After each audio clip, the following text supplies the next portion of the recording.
Situacija na Irskem je zaradi priseljevanja postala tako slaba, da majhna skupina nacionalistov poskuša obuditi Ira. Se spomnite tiste teroristične skupine, ki je včasih poskušala zrušiti britansko kolonijo z uporabo dobesedno katerokoli možnost, ki jo imajo? Mislim, ljudje, to niso bile novice, ki sem jih pričakovala, da jih bom zjutraj prebrala. Nova Ira izraža svoje nezadovoljstvo zaradi načina, kako je Irska obravnavana kot odlagališče za te ljudi iz tretjega sveta. Želijo zagovarjati remigracijo, sicer pa nasilje. Torej, to bom prebral zelo neposredno stvarno, prav? Ne bom izrazil nobene podpore ali zasmehovanja ali omalovaževanja za Ira. To je povsem nevtralno, kot zahteva zakon. Nova Ira načrtuje nasilno kampanjo, katere cilj je pregnati migrante iz Irske. Obveščevalni uradniki so že opozorili. Varnostni vodje se bojijo republikanske skupine, ki je nasledila pravo Ira, je izkoriščala napetosti na obeh straneh irske meje. Porast kriminala med migranti na otoku je podžgal lokalno jezo. Za primerjavo, jug Irske trenutno sestavlja približno 25% priseljencev. Prav? 25% prebivalcev Južne Irske so priseljenci. 25%. Od 7 žensk, ki so bile umorjene v prvi polovici tega leta, 6 od njih so umorili migranti. Če vas slučajno zanimajo statistični podatki. Tudi to je izjemno visoko. Nedolžni Irci so bili pobiti, zabodeni, oropani. Ampak ja, 25% prebivalstva Irske predstavljajo priseljenci, kar je osupljiva statistika. To je res osupljiv delež irskega prebivalstva. Mislim, to je preprosto preveč. In ni presenetljivo, da obstaja skupina nacionalistov, ki pravijo, počakajte malo, ni samo kolonizacija od zunaj tista, ki bi se je morali znebiti. Morda, če te ljudi sem pripelje kar naša lastna vlada. Je to nekaj, o čemer bi se morali ljudje, ki jim je mar za vse, kar je irskega, resno skrbeti in tudi ukrepati. Četrtina vseh ljudi na Irskem so pravzaprav nebelopolti priseljenci. To niti ne vključuje njihovih prekletih otrok. Če v to vključiš njihove otroke, drugo generacijo, tretjo generacijo, to je okoli 30 do 35%. To je šokantna številka. In nova IRA se očitno tudi strinja, da je to šokantno visoka številka, glede na izjavo, ki so jo dali tukaj. Porast kriminala migrantov na otoku je povzročil bes domačinov, kot smo videli junija, ko je prišlo do zabodenja Stevena Ogilvija, kar se je zgodilo približno 10 minut od kraja, kjer sedim. Domnevno se strani sudanskega prosilca za azil. Zdaj uporabljajo izraz domnevno, ker se ta žalostni izmeček trenutno še vedno obravnava v našem pravnem sistemu. Torej mu še niso uradno ničesar očitali. Varnostni viri so sinoči povedali za mail, da je skupina Ira, nova Ira, ki si še vedno prizadeva za Združeno Irsko, izkorišča ta nezadovoljstva. Tako je. Želijo, da bi bila Severna Irska ločena od Združenega kraljestva in varno vrnjena na jug Irske, v Republiko Irsko. Ponovno Združena Irska. Obstajajo skrbi, da bi lahko ta kampanja povzročila nov val migrantov iz Irske v Združeno kraljestvo, še posebej, če je s kopensko mejo Severne Irske. Ja. No, tudi tukaj jih bodo čakali. Ni dvoma, da so organizirani. Prejšnji teden se je na družbenih omrežjih pojavil video, v katerem je neidentificiran moški v imenu Ira izrekel grožnje migrantom. Prevzeli bodo nadzor, postavili bodo ultimat, ne politikom, ampak ilegalnim migrantom, ki so v državi, je dejal. Moški je trdil, da je britanska vojska med konfliktom na Severnem Irskem spoštovala IRA zaradi njihove učinkovitosti in profesionalnosti. Mimogrede, še vedno imamo te oklepne Land Roverje, ki se vozijo naokoli. Te posebej izdelane, kaj ne? Land Roverje, še vedno jih imamo, ki se vozijo naokoli, zdaj prihaja čas za državljansko vojno. Točno to bodo ti fantje počeli. In ali jim lahko zamerite? Mislim, vedno več je pogovorov o tem, da se v različnih državah, ki so jih preplavili migranti, začenjajo državljanske vojne. In seveda nihče od nas ne zagovarja vojne, nimamo nobenega interesa za to. Pomembno je opaziti, da je postalo tako slabo, da ljudje resnično verjamejo, da morajo, da bi branili svojo kulturo, svojo družbo in svojo državo, iti v vojno s temi ljudmi, da bi se jih znebili.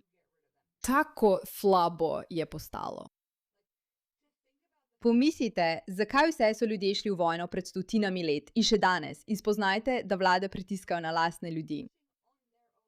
Prihaja val migrantov iz držav tretjega sveta, katerih kultura sploh ni skladna s kulturo držav, v katere prihajajo. Do te mere, da ljudje menijo, da morajo začeti državljansko vojno, da bi se jih znebili, je popolnoma noro. In videli bomo porast nacionalističnega glasu. Ker čeprav se je toliko ljudi tako dolgo bala te ideje nacionalizma, in niso, nočem reči, da imajo prav, ampak za to obstaja razlog. Videli smo, kaj so naredili nacionalsocialistični ideali, kot pri nacistični stranki. In seveda niso bili ravno nacionalisti. Pravzaprav so samo poskušali zavzeti svet. Je nekoliko bolj zapleteno kot to. Ampak videli smo, kaj se je zgodilo s to ideologijo in to je ljudi prestrašilo. Dolgo časa je bilo, če so ti rekli, da si skrajno desni, verjetno ena najslabših stvari, ki so ti jih lahko rekli. To je pomenilo, da si rasist, da si grozen, da si nasilen človek. Zdaj pa vedno več ljudi ugotavlja, da so jih potisnili v skrajno desno kategorijo, samo zato, ker so preprosto logični, ker se zavedajo, da če želijo ohraniti svojo kulturo takšno, kot je to vse, kar si želijo. Braniti se bodo morali pred skrajnimi ideologijami, ki so jih potiskale. In če si to predstavljate kot neko vizualno sliko, če imate skrajno leve ideologije in ljudi na sredini, skrajna levica prihaja in poskuša prevzeti sredino, ter so ljudi dobesedno potisnili, ne morete resnično videti dobesedno proti bolj desničarski perspektivi. Ampak desničarska perspektiva danes ni kar ubimo vse, kot so to prikazali. Namesto tega gre za to, da se branimo. In s tem prihaja porast nacionalizma. To bo resno opozorilo za oblasti. Ti fantje jim bodo pokazali, kako se to dela in jim dali 24 ur, da odidejo. Prava IRA se je leta 1997 odcepila od začasne IRA in se kasneje, leta 2012, združila za skupino za samozaščito Republikanska akcija proti drogam, da bi oblikovali novo IRA. Skupina je vzpostavila povezave z škotskimi nacionalističnimi skupinami v Glasgowu, ki so ji pomagale pri promociji prek družbenih omrežij. Julija je bila 25-letna študentka prava, Isabella Perry Sullivan, obtožena posedovanja eksploziva, potem ko so v vozilu v Republiki Irski našli bombo. Irska policija jo je prestregla med operacijo, usmerjeno proti dejavnostim disidentskih republikancev, in odvetnik obrambe je sodišču povedal, da so jo prosili, naj predmet odnese nazaj na Severno Irsko, ne da bi vedela, kaj je v njem. Mislim, dobesedno se počutim, kot da berem zgodovino o IRA kot v 70., 80., 90. letih, vse, kar se je dogajalo med Irsko in Združenim kraljestvom, ko pomislim, da dejansko postavljajo bombe, da bi se branili pred tem. Spet. Pravzaprav ne vemo, kaj se v resnici dogaja. Vse, kar ste videli, je ta video, kjer ta moški pravi, da IRA preganja migrante. In ne vemo, ali to resno mislijo, kaj to pomeni, ali se bo to res zgodilo, ali bi se republika, ali bi se vlada morala resnično bati. Ampak dejstvo, da so ljudje potisnjeni v tako skrajno vedenje, da 25-letnica postavi eksploziv v avto, ker čuti tako močno potrebo, da bi bila del te politične skupine. Spet, tega ne moreš opravičiti. Kdorkoli postavi bombo v avto, bi moral preživeti življenje v zaporu. Mislim, da je preprosto. To je krutost. To je terorizem. To ni v redu. Ni pomembno, kakšna so tvoja ideološka prepričanja o ozadju. Ampak hkrati je pomembno razumeti, da je ta celotna ideja, da mladi niso indoktrinirani, napačna. So indoktrinirani. In so indoktrinirani bodisi v to, da sovražijo svoje države, bodisi v to, da se zelo, zelo borijo zanje, odvisno od tega, v katerem algoritmu se znajdejo.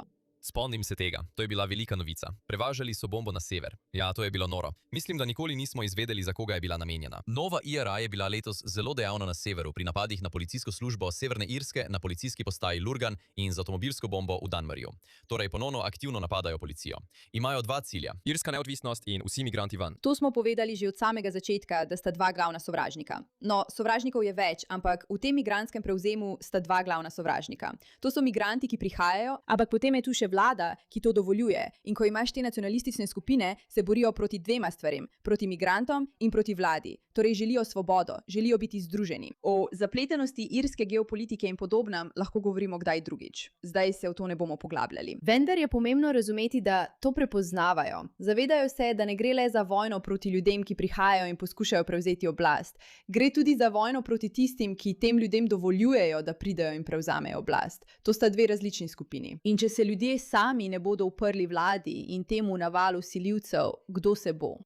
To je njihov pogled na situacijo. Ali to podpiramo? Ne ravno. Smo za to? Ne ravno. Ne verjamem ravno v jemanje pravice v svoje roke, ampak ali to razumemo? Da, razumemo. Kot lahko vidite na tej sliki tukaj, iskanje azila ni zločin. Iskanje azila ni zločin. Vam pa povem, kaj je zločin.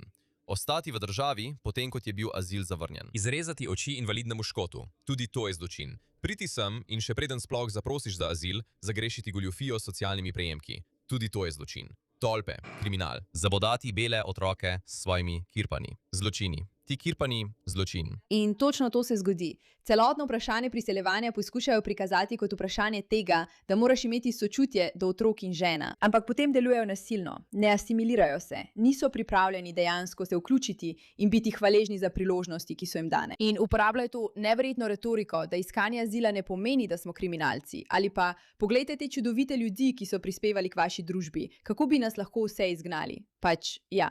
Če bi bilo več migrantov takih, ki bi prihajali zato, da bi se poskušali pridružiti, asimilirati in graditi družbe, v katere se vključujejo, potem mislim, da ljudje s tem ne bi imeli težav. Žal pa temu ni tako. In dejstvo, da so stopnje kriminala tako visoke v rokah teh vsiljivcev, je nekaj, kar ljudi pripravi do tega, da se zavejo, da je morda čas, da ne nasedajo več tej retoriki.